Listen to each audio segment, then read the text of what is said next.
बढ़ गए हैं। लिफ्ट में मौत का तांडव चल रहा है, लेकिन इस पर लगाम लगाने के लिए किसी की जिम्मेदारी अभी तक तय नहीं है। आखिर लिफ्ट में हो रही मौतों की जिम्मेदारी कौन लेगा?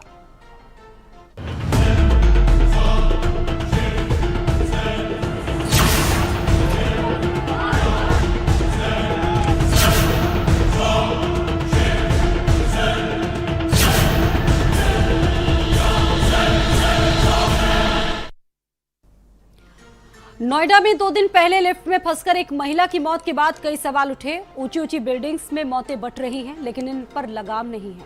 कभी तार टूटता है तो कभी लिफ्ट फंस जाती है, कभी गिरकर तो कभी दम घुटकर लोगों की मौतें हो रही हैं। आखिर इसकी जिम्मेदारी कौन लेगा? देखिए लिफ्ट में हो रही मौतों पर सवाल उठाती ये खास रिपोर्ट। लिफ्ट में चढ़ने से पहले सावधान, मौत का सामना करने तो नहीं जा रहे हैं। आपकी लिफ्ट का तार मजबूत है या नहीं? लिफ्ट की मेंटेनेंस भगवान भरोसे तो नहीं? आपकी सोसाइटी में लिफ्ट सस्ती वाली तो नहीं लगी है?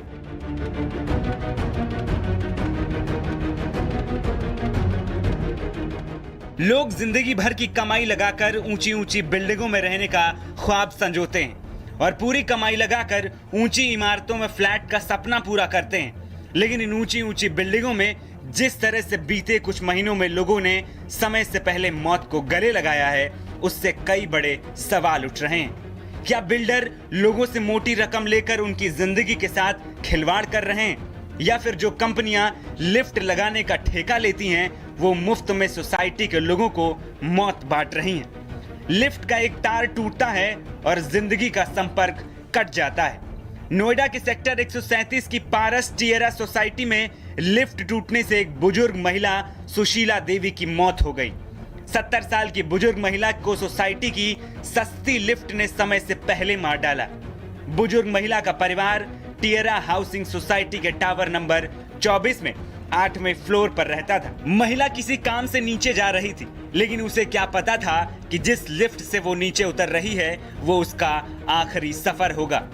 महिला की मौत के बाद सोसाइटी में लगी लिफ्ट पर कई सवाल उठ रहे हैं। ऊंची बिल्डिंगें बना दी, लेकिन सुरक्षा कब? लिफ्ट लगवाने में ऐसी लापरवाही क्यों? महंगे फ्लैटों में इतनी सस्ती लिफ्ट क्यों? मेंटेनेंस के नाम पर घोर लापरवाही। लोगों की जिंदगी से खिलवाड़ क्यों हो रहा है? दम घोंटू लिफ्ट से निजात कब मिलेगी? फ्लैट बेचकर बेफिक्र क्यों हो जाते हैं बिल्डर? लापरवाही वाली मौतों की जांच में क्या होता है? जान लेने वालों पर सख्त कार्रवाई क्यों नहीं होती है? कि बिल्डर बनाने से पहले सतर्क हो जाए और उस पर अच्छे से प्रॉपर चीजों को करे। सिर्फ पैसा ही नहीं इम्पोर्टेंस होता है, एक इंसान की लाइफ भी इम्पोर्टेंस होती है। और RWA ज्यादा खर्चे से बचने के लिए लोकल लोगों को मेंटेनेंस का काम दे देते हैं। जिन हॉस्पिटलों में, जिन बैंक्वेट हॉलों में, मॉलों में लिफ्ट लगी होती हैं, कई बार आदमी मरीज भी जाते हैं हॉस्पिटल वगैरह में, लिफ्ट रुक जाती है, मरीज को परेशानी हो जाती है। AMC देने के बावजूद महीने में 10-10 ब्रेकडाउन होना, आए दिन लिफ्ट फंस जाना, लोग उसमें परेशान हो जाते हैं, पैनिक की स्थिति आ जाती है। अब तो हालात ये हैं कि हम लोग बदलने पर विचार कर रहे हैं। नोएडा में सोसाइटी में लगी लिफ्ट में मौत की ये पहली घटना नहीं है। इससे पहले भी कई लोग लिफ्ट में फंसकर अपनी जान गंवा चुके हैं। नोएडा में लिफ्ट खराब होने से महिला की मौत। दिल्ली में लिफ्ट में फंसकर हुई युवक की मौत। दिल्ली में लिफ्ट में फंसने से 9 साल के मासूम की मौत। मुंबई में लिफ्ट में फंसने से 4 साल के मासूम की मौत। मुंबई में लिफ्ट में फंसकर हुई थी टीचर की मौत।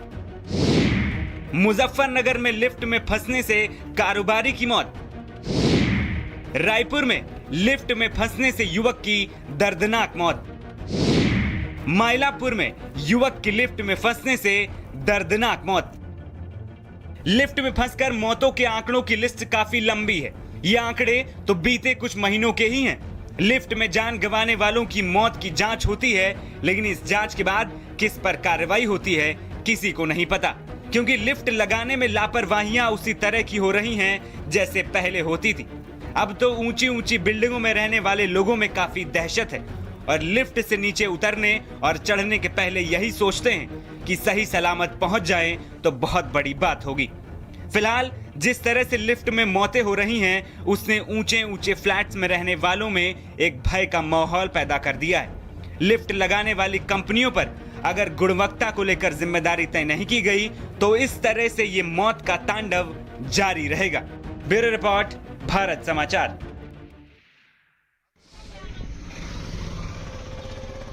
आम घटनाओं के बाद सवाल बहुत सारे हैं और सवाल उठना भी लाजमी है कि आखिरकार लोगों की जो समस्याएं हैं, लोगों की जो सुरक्षा है, आखिरकार वो सुनिश्चित कौन करेगा।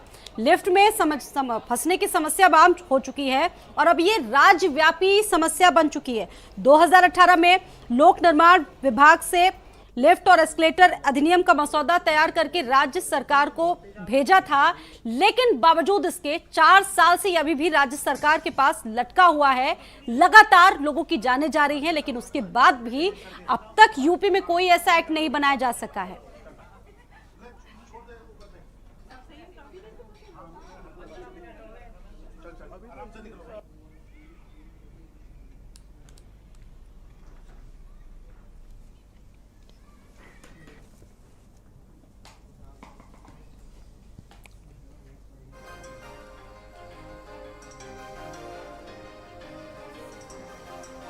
और देखिए जो समस्याएं हैं बहुत कॉमन है, लोगों की जाने जा रही है। सवाल लोगों की जान से जुड़ा हुआ है, उनकी सुरक्षा से जुड़ा हुआ है और उनकी सुरक्षा सुनिश्चित करेगा कौन, ये सवाल अभी सवाल है।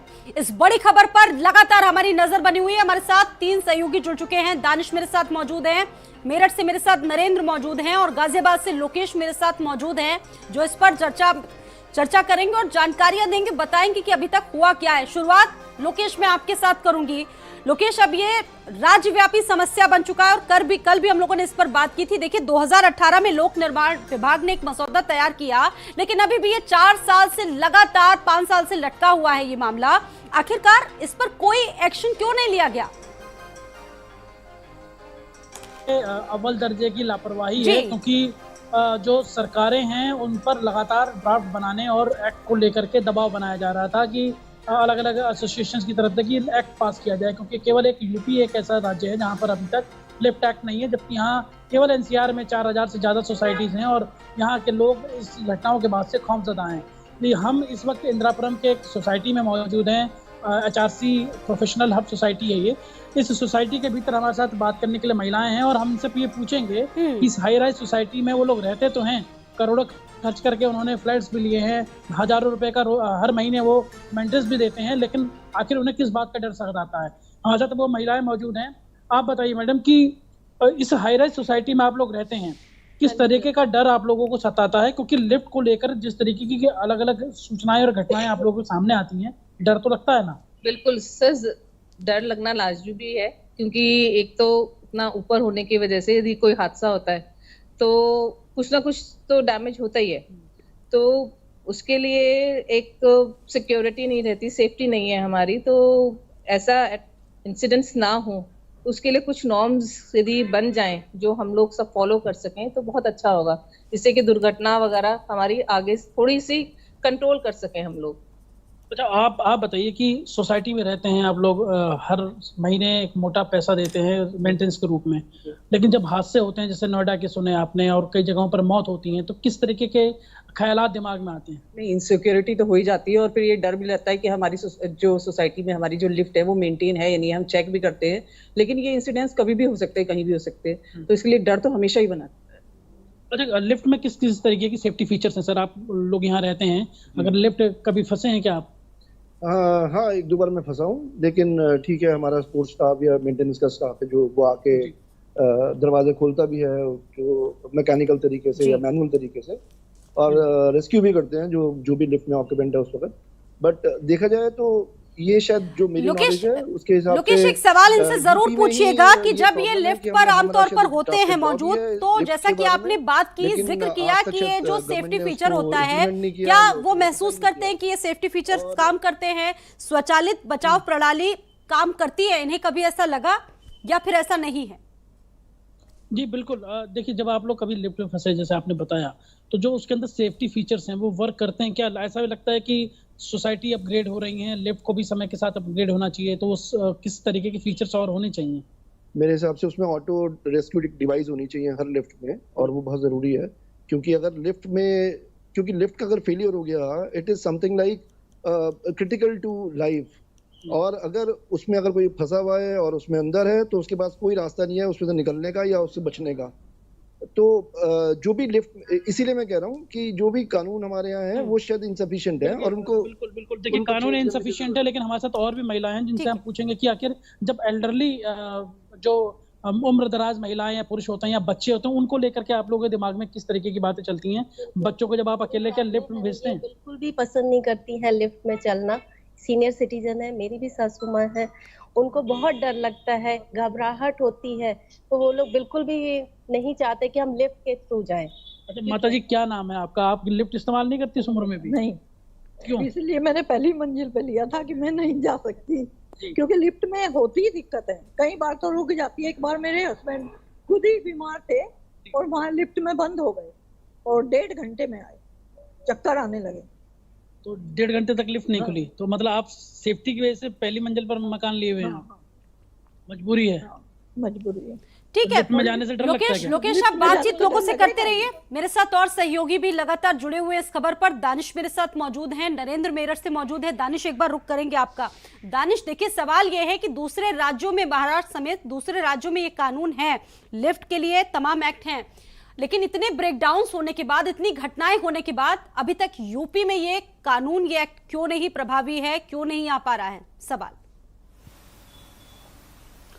बिल्कुल, देखिए मौजूदा वक्त में जब जिस इलाकों में बड़ी बड़ी इमारतें बनती हैं तो वो कहा जाता है कि वो डेवलप्ड सिटी है, लेकिन डेवलप्ड सिटी होने के साथ साथ कई ऐसी चीज़ें हैं उनका भी इंतज़ाम किया जाता है। अगर लंबी ऊंची इमारतें बनती हैं तो हाइड्रोलिक, जो फायर ब्रिगेड की हाइड्रोलिक गाड़ियां हैं वो लाई जाती हैं, उसी हिसाब से तंत्र काम करता है। और शायद यही वजह है कि लिफ्ट का जो एक्ट है उसकी जो ज़रूरत है वो इसीलिए पड़ती है कि जाहिर सी बात है कि इतनी जो बड़ी बड़ी इमारतें हैं जहाँ पर 7 लाख से अधिक लोग, अगर हम सिर्फ नोएडा की बात करें, 7 लाख से अधिक लोग सोसाइटियों में रहते हैं, वो दिनचर्या का हिस्सा है लिफ्ट, उनके बच्चों के, उनके परिवार के, चाहे वो बुजुर्ग माता पिता हों या छोटे छोटे बच्चे हों, दिनचर्या का हिस्सा है लिफ्ट। वो उसी से उतरेंगे, उसी से ऊपर जाएंगे, खेलने बच्चे जा रहे हैं तो उसी से जाएंगे, स्कूल जाएंगे तो उसी से जाएंगे। ऐसे में एक्ट को लंबित करना ये कहीं ना कहीं अजीबोगरीब लगता है।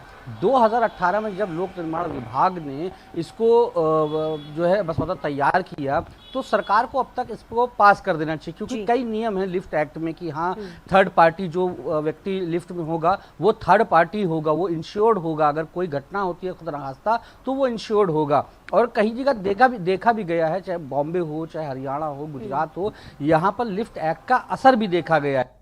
लेकिन अगर नोएडा की बात करें तो यहाँ पर धारा 287 के अलावा कोई कार्यवाही नहीं होती। मौत हो गई है तो धारा 304A लगाई है, गैर हत्या, लेकिन नॉर्मली जो बच्चे फंस जाते हैं, बुजुर्ग फंस जाते हैं, लोग फंस जाते हैं। बिल्कुल, देखिए वक्त की जरूरत है और एक सर्वे भी करवाया गया है जिसमें लोग मानते हैं कि बदलाव होने चाहिए, एक्ट लाना चाहिए उत्तर प्रदेश जैसे बड़े सूबे में। नरेंद्र भी मेरे साथ जुड़ चुके हैं, एक बार रुक कर लेते हैं नरेंद्र का मेरठ से। नरेंद्र, मेरठ से भी चूंकि कई ऐसी खबरें आई, कई घटनाएं सामने आई, सवाल यही है कि 2018 से लंबित पड़ा है, हर दूसरे दिन किसी न किसी व्यक्ति की जान इसमें फंस जाती है, लोगों का दम घुटता है और अभी तक कोई भी इसको लेकर एक्ट नहीं बन पाया है। बिल्कुल, सरकार की ये अनदेखी है और जो सरकार का विभाग है उसकी अनदेखी है, और यही अनदेखी जो बिल्डर्स हैं उनको साहस देती है, उनका हौसला बुलंद करती है कि वो जो आवंटी हैं फ्लैट्स के उनका दोहन कर सकें, उत्पीड़न कर सकें। ये जो मेरठ है, मेरठ के आसपास के इलाकों को देहात कहा जाता है, लेकिन शहर में अब बड़ी तेज़ी से जो अपार्टमेंट वाला कल्चर है वो शुरू हुआ है, और उसका नतीजा ये है कि लिफ्ट के बगैर वो जीवन शैली जो है वो कामयाब नहीं होती। और जहाँ जहाँ लिफ्ट बने हुए हैं वहाँ ये स्थिति है कि उनसे अनाप शनाप मेंटेनेंस लिया जाता है, बावजूद इसके जो लिफ्ट से जुड़ी हुई सुविधाएं हैं वो ग्राहकों को नहीं मिलती, और उनका जीवन हमेशा खतरे के कगार पर खड़ा रहता है। ऐसी बहुत सारे एग्जाम्पल हैं जहां पर लिफ्ट में बड़े बुजुर्ग बच्चे बंद हो गए, उनको घंटों वहां रहना पड़ा और घंटों फंसे रहे वो। उसकी वजह एक ये भी है कि यहाँ पर जो मेंटेनेंस देने वाली कंपनियों की ब्रांचेज हैं वो बहुत कम हैं और सारी लिफ्ट को जो संचालित करने वाले लोग हैं वो सब उन्हीं पर डिपेंड हैं। तो ऐसे में जो सर्विसेज हैं वो भी प्रभावित हैं। इसके अलावा जो बिल्डर है, जो अपार्टमेंट का ओनर है, वो बहुत ज़्यादा ध्यान इन चीज़ों पर नहीं देता। वहाँ पर एक गार्ड होना चाहिए, उसकी जो मेंटेनेंस और जो सेफ्टी के जो नियम हैं वो सारे के सारे जो लोग इस्तेमाल कर रहे हैं उनको भी पता होना चाहिए। इसके अलावा जो सेफ्टी मेजर्स हैं उनका भी अपग्रेडेशन होता रहना चाहिए। लेकिन किसी भी लिफ्ट में आप जाएंगे ऐसा नहीं देखेंगे। इसका नतीजा ये है कि लगातार लोग उसका शिकार होते रहते हैं, लिफ्ट में फंसते रहते हैं और जैसी नोएडा में 2 दिन पहले घटना हुई है इस तरह की घटनाएं होती हैं। तो अब ज़रूरत इस बात की है कि सरकार ध्यान दे और जो बिल 2018 से पेंडिंग पड़ा है उसको अमल में लाए, उसे लागू करे, जिससे जनता को सिक्योर जीवन जीने का इस जीवन शैली में, जो आज की आधुनिक जीवन शैली कही जाती है, फायदा मिल सके और वो सुकून से अपनी जिंदगी गुजार सके। जी बिल्कुल। दानिश, एक बार रुक कर लेते हैं आपका। दानिश, देखिए समस्याएं कॉमन है, लिफ्ट में फंस रहा है हर एक दूसरा व्यक्ति और खबरें रोजाना हम लोग अमूमन ये पढ़ते हैं। अभी भी यूपी में लिफ्ट और एलिवेटर से जुड़ी कोई भी ऐसी चीज नहीं है, जो व्यवस्थाएं हैं जिन पर कोई कमांड हो सके, उनको देखा जा सके। दानिश, बहुत जल्दी से, वक्त की कमी। बिल्कुल देखिए, आप अभी लोकल सर्किल नाम की एक संस्था ने सर्वे किया है। 42,000 लोगों में 329 जिलों के 42,000 लोगों में ये सर्वे हुआ है। 76% लोगों ने बाकायदा लिफ्ट एक्ट की मांग करी है। उनका सर्वे देखें तो 58% ऐसे लोग हैं जो पिछले 3 सालों में लिफ्ट में फंसे हैं और 11% ऐसे हैं कि 8 से 10 बार फंसे हैं। तो जाहिर सी बात है कि इस वक्त जो आधुनिक दौर है और हर जगह डेवलपमेंट हो रहा है और डेवलपमेंट जब बड़ी बड़ी इमारतें बनती हैं तो लिफ्ट एक जीवन जीने का एक हिस्सा हो जाता है। लिफ्ट के बगैर काम नहीं चल पाएगा। 26वें फ्लोर पे कोई रहता है तो पैदल वो जो है स्टेयर से नहीं ऊपर जा पाएगा। वो इमरजेंसी स्टेयर्स होती हैं उनका इस्तेमाल करने के लिए। तो अब सरकार को इसके बारे में सोचना चाहिए और इसको गंभीरता से लेना चाहिए। बहुत शुक्रिया आप सभी का जुड़ने के लिए, जानकारी देने के लिए। इस समस्या पर हम सभी को ध्यान देना होगा, खासतौर से सरकार को ध्यान देना होगा। रुक रहे एक छोटे से ब्रेक के लिए, बहुत जल्द लौट रहे हैं।